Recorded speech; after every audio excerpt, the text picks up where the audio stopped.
on peut se targuer d'avoir un système plus ou moins rigoureux, mais ce n'est pas toujours le cas. Alors, la question du Yémen est emblématique du sujet sur les ventes d'armes et de tout ce qu'on peut retrouver comme élément de débat sur les ventes d'armes. Alors, là, j'ai pris 3 visuels. Là, c'était donc à la suite du meurtre de Jamal Khashoggi. Notre présidente Cécile Gaudriou intervenait sur BFM TV. Faut-il vendre des armes à l'Arabie dans ce contexte-là, sachant qu'Emmanuel Macron avait refusé à ce moment-là de s'exprimer, puisque les Allemands, eux, s'étaient exprimés. Monsieur Ferrand, qui il y a quelques mois s'exprimait sur France Info en disant « Je ne vois pas pourquoi ça serait interdit ». On peut prendre le débat comme ça aussi, tout simplement, basiquement, mais ça ne permet pas d'offrir des éléments de réponse. Et puis il y a cet autre élément du débat qui consiste à voir les ventes d'armes comme un élément consistant d'abord à créer de l'emploi et donc de la croissance économique. Et donc là, j'ai repris ce visuel donc, de Manuel Valls, qui était Premier ministre à l'époque. C'était en octobre 2015, si mes souvenirs sont bons. Grand voyage de la France en Arabie Saoudite, 10 milliards d'euros de contrats annoncés. Et je me souviens d'ailleurs sur le plateau de Bourdin, Bourdin lui dit « Mais est-ce que c'est moral, finalement ?» Et Manuel Valls lui répond « Mais est-ce que c'est immoral de défendre les emplois en France ?»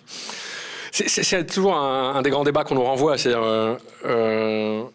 il vaut mieux que les armes vendues soient les nôtres, peu importe qu'elles tuent, qu'elles torturent, mais elles auront servi à créer de la croissance et à créer des emplois en France. Alors ça a toujours été un des arguments qu'on a retrouvé sous la Ve République et dans la plupart des puissances occidentales. Donald Trump, très récemment, concernant suite à l'affaire Khashoggi, s'exprimait en disant « Mais de toute façon, si c'est pas nous qui vendons, ce sera les autres ». Oui, d'accord, mais ça veut dire que dans ce cas-là, vous acceptez d'être complice de crimes de guerre parce que vous avez la capacité de créer des emplois grâce à vos contrats et que vous en lavez les mains, finalement, quoi. Donc c'est un non-sens. C'est comme si... non, je trouve un parallèle débile, donc je ne vais pas le faire. Enfin bref, vous voyez bien comment l'argument est tordu. Complètement tordu. Et cet argument de la croissance économique, aujourd'hui, va parfois empiéter sur le débat. Va parfois empêcher de parler du vrai sujet, qui est que les armes puissent servir sur le terrain. Alors, nous, très rapidement, Amnesty International, quand le conflit se déclenche, on va mettre en avant le fait que une puissance comme la France, même si elle n'est pas, comme vous le disiez tout à l'heure, la première puissance exportatrice à destination de l'Arabie Saoudite, peut être responsable de par ses ventes d'armes et être complice des morts sur le terrain. Alors, le conflit éclate en mars 2015, mais je pense d'ailleurs que vous auriez pu l'évoquer, mais c'est le jeune prince MBS qui, aussi, prenant l'assise du pouvoir en Arabie Saoudite, voulait montrer sa capacité à emmener ces pays arabes alliés et à montrer qu'il était capable de mener une guerre efficace et rapide. Et les commentateurs internationaux à l'époque disaient en 6 semaines, cette guerre sera bouclée. On est presque à 4 ans. Et aujourd'hui, vous voyez les chiffres, c'est 3 millions de personnes déplacées, 3 millions de personnes déplacées internes à l'intérieur du pays, 22 millions de personnes, un peu plus de 22 millions qui sont en urgence humanitaire, et parmi ces 22 millions, donc il y a les 3 millions qui sont presque en situation de famine, et les enfants qui sont évidemment l'une des principales victimes de ce conflit, des enfants qui meurent et qui sont déscolarisés, et aujourd'hui sont promis à un avenir funeste. Et au moment où on parle, on a l'offensive d'Hodeïda qui se tient là, l'offensive d'Hodeïda qui était vue comme le moyen de faire taire enfin la communauté internationale face aux critiques récurrentes de celle-ci, face à la façon dont la coalition mène la guerre. Alors, je vais pas non parce qu'on va pas avoir beaucoup de temps, mais après, je vais pas rentrer dans les détails de cette coalition. Donc, grosso modo, on a une coalition d'une dizaine de pays. Avec 2 acteurs majeurs, Arabie Saoudite, Émirats Arabes Unis. Ce sont les 2 pays les plus impliqués qui font des frappes aériennes, mais vous avez aussi une présence terrestre très forte de la part des Émiriens qui, par ailleurs, soutiennent des unités armées un peu plus ou moins indépendantes, plus ou moins affiliées entre elles, notamment dans le sud du pays. Et vous avez les Houthis. Alors la coalition, on a les Émirats Arabes Unis, le Bahreïn, le Koweït, le Qatar. Bon, le Qatar s'est retiré, la Jordanie et le Soudan. Le Soudan, vous avez des soldats soudanais qui sont sur le territoire yéménite et qui combattent sur le sol même. Et vous avez donc les Houthis d'un autre côté qui sont rassemblés. les Houthis qui sont donc contre qui la coalition lutte. Celle-ci, la coalition qui s'était alliée, a perdu le président Saleh. Le président Saleh a été assassiné. Il ne reste plus que le président Hadi.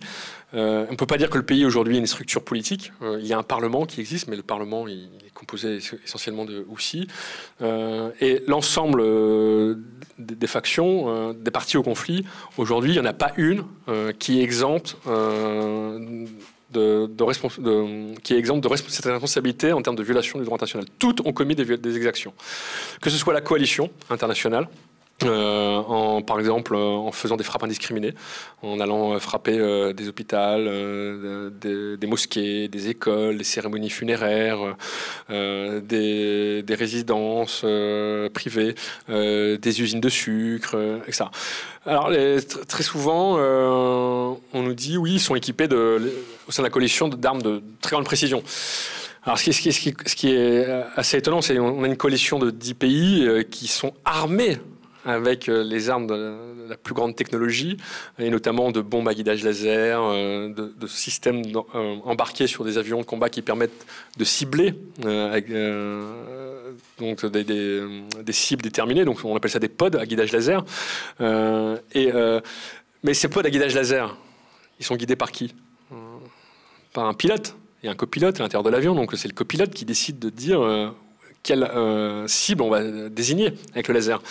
Donc on peut avoir des armes intelligentes, sophistiquées, qui permettent, soi-disant, de réduire les dommages collatéraux, mais si vous décidez de cibler une mosquée avec votre pod embarqué sous votre avion, vous êtes responsable. Et le groupe d'experts des Nations Unies, il y a un groupe d'experts qui est en charge de suivre les sanctions imposées au Yémen, et qui en même temps enquête sur les violations commises par la coalition. Donc c'est le panel du groupe d'experts des Nations Unies rapporte qu'un certain nombre de lieux civils ont été visés par des bombes à guidage laser. Donc la responsabilité ne peut pas être édulcorée. Si vous choisissez de cibler des civils, vous êtes responsable. Alors nous, on a documenté un certain nombre de frappes, mais 36 à peu près, oui, et puis des frappes aériennes. On a aussi recensé des frappes terrestres, à base des frappes terrestres commises par la coalition, mais aussi par les Houthis. Ce sont des tirs de mortier indiscriminés, l'utilisation de bombes à large rayon d'action qui ne sont pas très précises, mais c'est aussi les armes à sous-munitions utilisées par la coalition. Les armes à sous-munitions sont interdites par le droit international humanitaire. Vous savez ce que c'est peut-être une arme à sous-munition, hein, basiquement, c'est un conteneur, et ce conteneur, lorsqu'il est largué, va libérer des centaines, voire des milliers de petites bombelettes qui vont exploser ou pas exploser. L'une des caractéristiques des armes à sous-munitions, c'est que la plupart du temps, le taux d'échec est très élevé et que vous avez énormément de petites sous-munitions qui restent présentes sur le sol. Elles n'ont pas explosé. Certaines sont équipées de petits bandeaux orange. Les gamins sont attirés par la couleur, vont les ramasser et ça pète.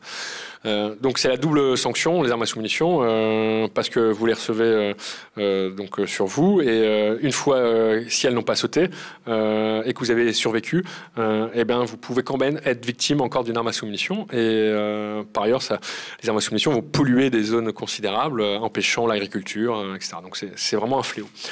Et donc des armes à sous-munitions britanniques, américaines et brésiliennes ont été utilisées par la coalition. Donc là, ce sont les exemples d'exactions et de mauvaise utilisation des armes commises par les Houthis, donc des armes imprécises, pionnage artillerie, mortier, roquettes grades. Les roquettes grades, c'est des systèmes de roquettes assez basiques qui n'ont rien de technologique. Vous les tirez, ça frappe là où vous avez décidé de viser, mais la précision n'est pas là au rendez-vous, à l'inverse des armes modernes. Donc il y a toutes les chances que vous tuiez des civils si vous visez des militaires et leurs engins blindés juste à côté d'une école, par exemple. Je vais avancer. Donc on a des transferts d'armes qui sont en cause. L'Arabie Saoudite est principalement armée, et l'ensemble des pays arabes par les États-Unis. Juste derrière, vous avez le Royaume-Uni, la France, qui essaye de se battre pour avoir des marchés.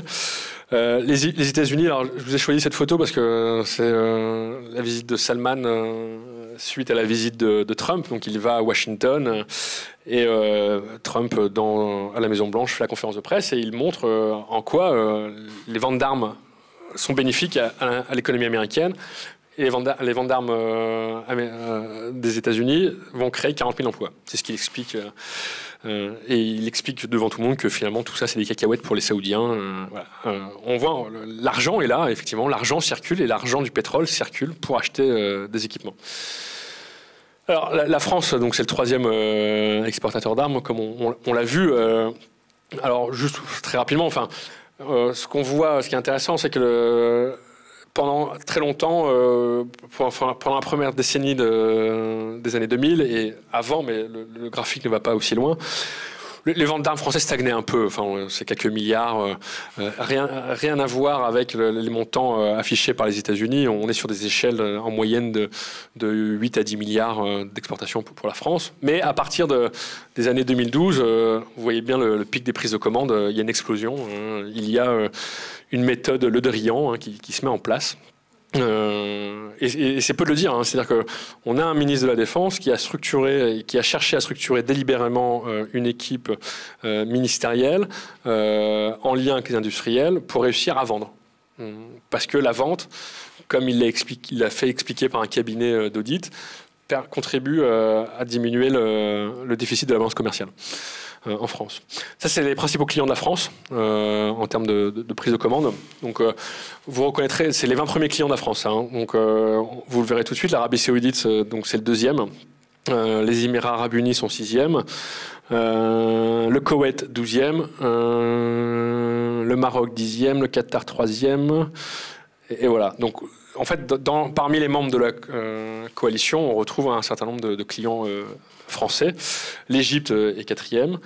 Ce qu'on constate ces derniers temps, c'est la montée des achats d'armes du Koweït. Donc le Koweït devrait monter dans les places, enfin en termes de rang, d'ici quelques temps.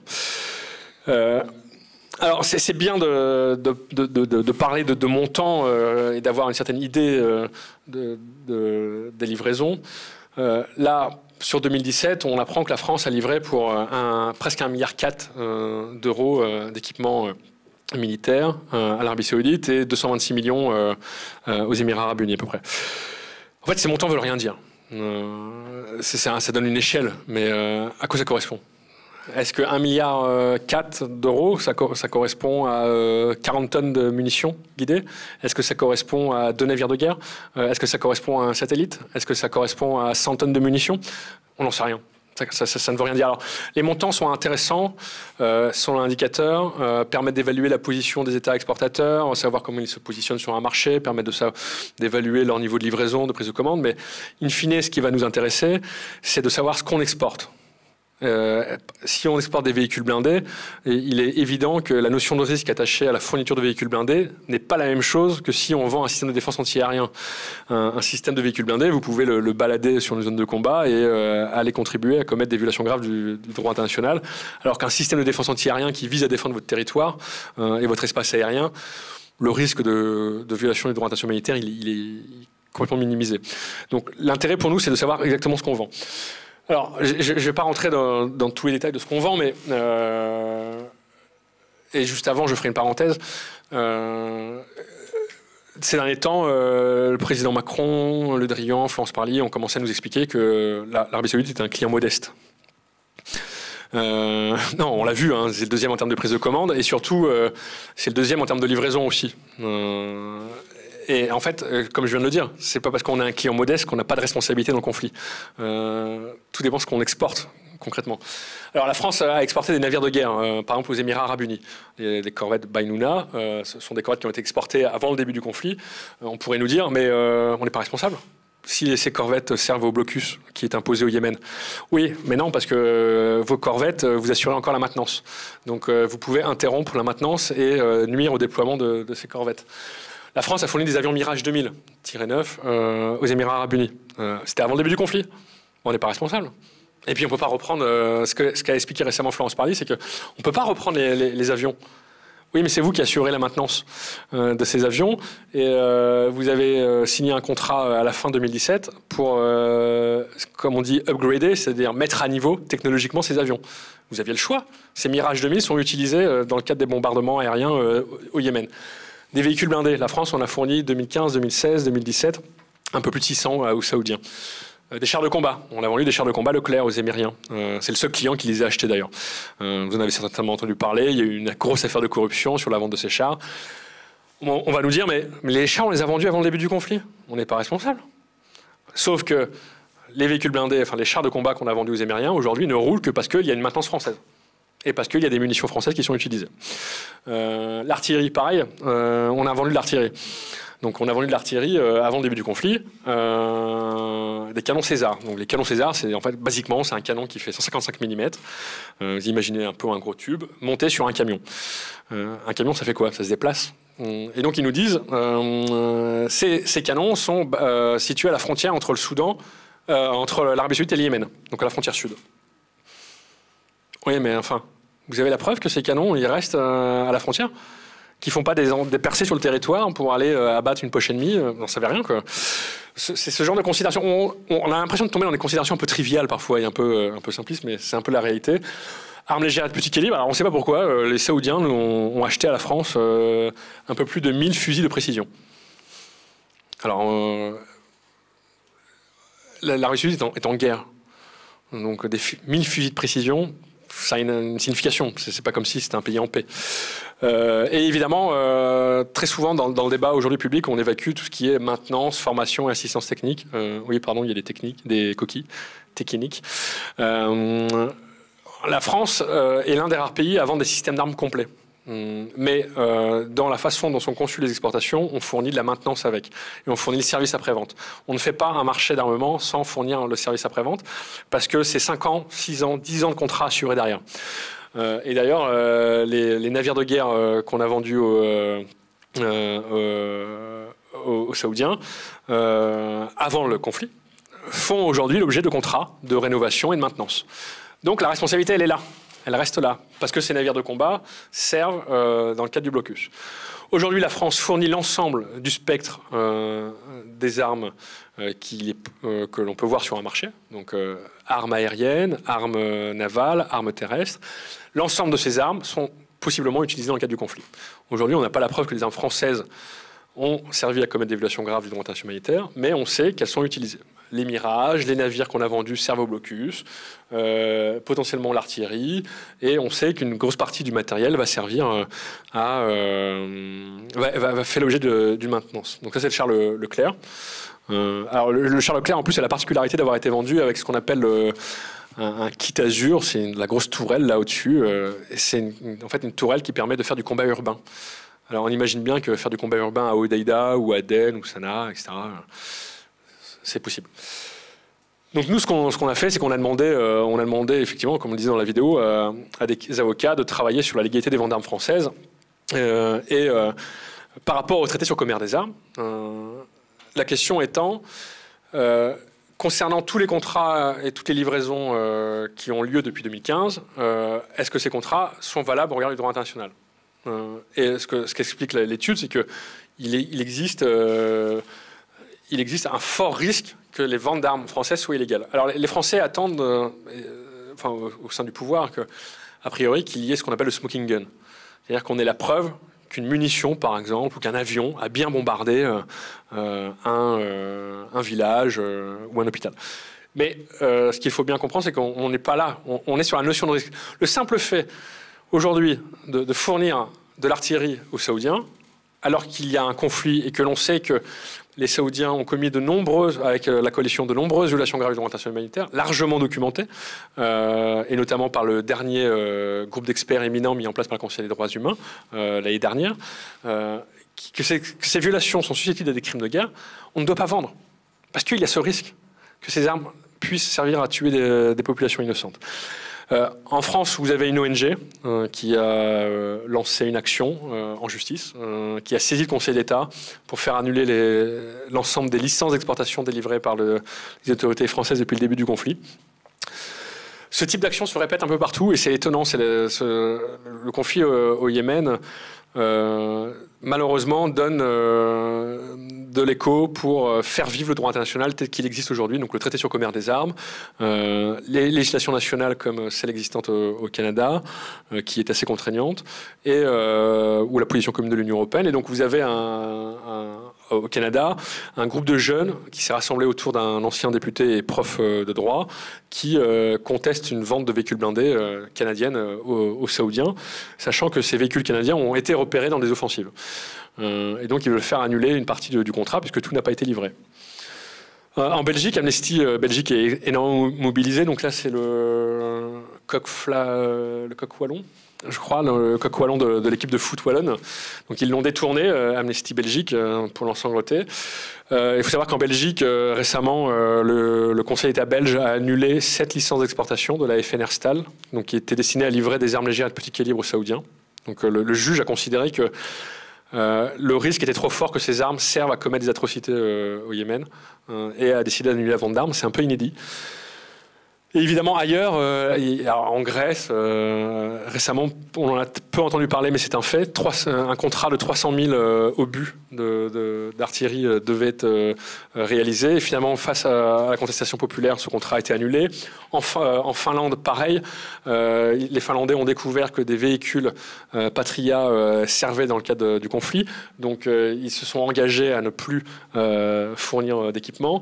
Il y a les Finlandais, il y a également l'Autriche qui a pris des décisions pour restreindre ou limiter les exportations ou les supprimer. La Belgique, l'État flamand l'a fait à un moment aussi. Aux Pays-Bas, une résolution du Parlement néerlandais a été adoptée pour limiter les ventes d'armes. En France, c'est pas le cas. Et au Royaume-Uni, vous avez donc le cas du Royaume-Uni est particulier parce que on a trouvé la preuve, les Nations Unies, les ONG, que des munitions britanniques ont servi dans le conflit et ont servi à tuer des civils. Donc sur cette base et sur la base des preuves rapportées, une ONG britannique a porté l'affaire en justice pour contester les ventes d'armes, établir la responsabilité de l'État britannique et faire annuler les contrats d'armement existants. Ils ont été déboutés en première instance et le juge leur a finalement accordé la possibilité de faire appel. Donc l'appel se tiendra en avril 2019. Et croyez-moi qu'au sein du gouvernement français, ils suivent de très près cette affaire parce qu'elle pourrait créer un dangereux précédent selon eux, en droit français. En France, il y a un député qui se mobilise et c'est aussi pour ça que le débat en France commence à prendre, timidement, mais il commence à prendre. Donc vous avez ici le député Sébastien Nadeau, je ne sais pas si vous en avez entendu parler. Donc c'est un député En Marche qui, un jour, voyant un documentaire d'envoyé spécial sur les enfants au Yémen, s'est dit il faut que je pose des questions au gouvernement français, savoir si le gouvernement français peut avoir une responsabilité dans ce conflit. Et c'est ce qu'il a fait, et il n'a pas obtenu de réponse qui lui convenait. Donc il s'est dit, finalement, je n'aurai jamais de réponse de la part du gouvernement français sur ce qu'on exporte et à qui. Donc je vais demander la mise en place d'une commission d'enquête. Cette commission d'enquête est soutenue par 60 à 70 parlementaires. Certains ont déjà renoncé sous la pression. On leur a fait comprendre que c'était pas bon de rejoindre cette idée de commission d'enquête. Pression diverses et variées de l'exécutif, au sein du Parlement notamment.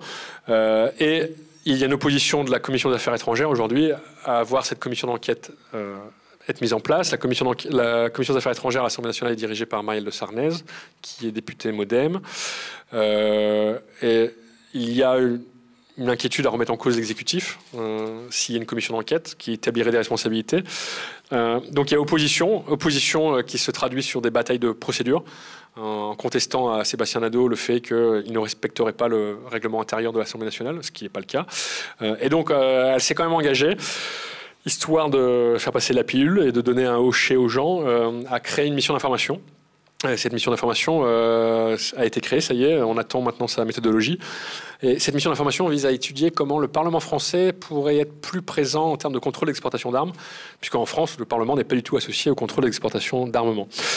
Et un sondage avait été fait à l'époque, donc 60% des Français, 69% des Français donc, seraient favorables à ce que les parlementaires soient associés au contrôle des ventes d'armes. Et je crois que j'ai fini, en fait. Voilà. Bon, voilà le panorama que j'ai voulu dresser. En fait, ce que aujourd'hui il faut prendre en compte lorsqu'on parle de situation de conflit, de situation internationale, c'est que les ventes d'armes ne sont plus un pis-aller d'un dossier. Ce n'est plus le marque-page d'un livre, c'est une composante de l'équation. C'est-à-dire qu'aujourd'hui, le droit existe au niveau international, donc au niveau universel avec le traité, au niveau européen, pour limiter les dégâts liés aux ventes d'armes. On ne peut pas vendre des armes n'importe comment. Et on ne peut pas vendre des armes à n'importe qui. Ce qui était possible dans les années 90 ou dans les années 80 ne l'est plus aujourd'hui. Alors, on est au début d'un long combat. Rien n'est encore acquis aujourd'hui. Le traité sur le commerce des armes mettra encore, je pense, quelques temps à créer des effets. Il faudra bien peut-être une dizaine d'années. Mais on sent une prise de conscience qui monte. Elle est encore trop timide, mais il faut continuer à influencer les parlementaires pour qu'ils saisissent du débat et qu'on arrête ces jeux d'hypocrisie entre une grande puissance qui se veut responsable de la paix et de la sécurité internationale, parce que membre permanent du Conseil de sécurité, et qui en même temps fournit des armes à une coalition dont on sait qu'elle commet des violations graves du droit international humanitaire, comme les Houthis par ailleurs. Mais sur les Houthis, il y a un embargo, il n'y en a pas sur l'Arabie Saoudite et les Émirats Arabes Unis. Et pour nous, l'affaire Khashoggi, encore une fois, a montré à quel point l'Arabie Saoudite se défiait des règles de droit international. Et ça fait peut-être écho à ce que vous disiez à un moment ou à un autre, comme quoi il y avait une certaine forme d'archaïsme dans une partie de ces pays. C'est-à-dire que les références, les éléments de référence ne sont pas les mêmes. Et je me souviens du prince Salman, et j'en finirai là, qui était venu donc en conférence, qui était venu à Paris en visite officielle, et qui en conférence de presse à l'Élysée explique, mais il n'y a pas systématiquement crime de guerre. Oui, non, ce qu'il faut bien comprendre, c'est que vous n'avez pas besoin d'aller jusqu'au crime de guerre. Une violation grave du droit international humanitaire peut ne pas être un crime de guerre. Un crime de guerre, c'est un crime imputé à une personne qui pourrait être poursuivie devant un cour pénal international. Mais vos armées peuvent commettre des violations graves du droit international humanitaire en frappant de façon indiscriminée, sans que ça puisse être qualifié de crime de guerre. Parce qu'il y a des qualifications juridiques bien précises. Donc, ce n'est pas une façon de se dédouaner de sa responsabilité. Voilà, je termine là.